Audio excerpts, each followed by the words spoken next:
You've adapted a lot of novels and books. How 90% of my movies are based on books.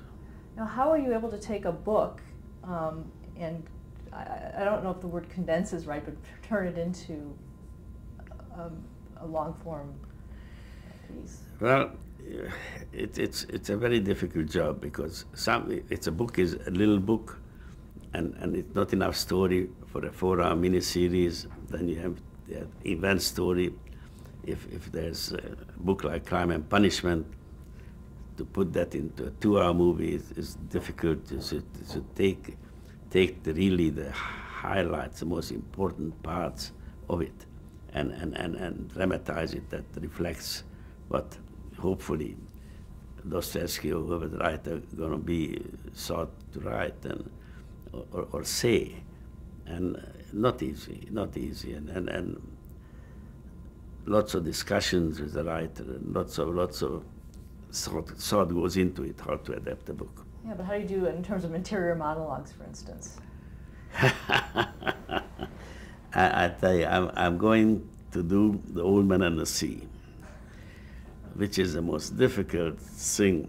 Mr. Spencer Tracy didn't do justice to it, because here is a man alone talking to a fish, himself, and to God, and who knows what. How you do that?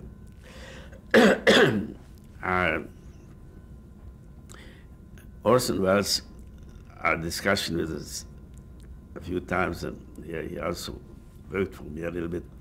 He said the most difficult thing to write or direct or act is praying and making love, because that's so within inside.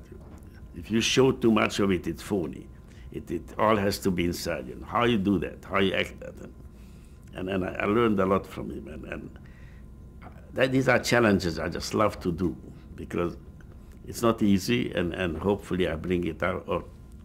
Well, I mean, I'm going to have F. Murray Abraham be the old man, and I have lots of discussions with him, how this will happen, how do I go into his head, and obviously I have to say the words, but how and what visual. It's going to be very exciting. But this is what turns me on about movie making. You know, it's not that you are a little bit part of the creation. And of course you have to be true to the story, have to be true to the book. I pride myself to not changing anything that for drama's sake, and to be true to the original writer, and also be visual. For a writer, it's easy to say, now they went to war. So now you have to film that. Not so easy.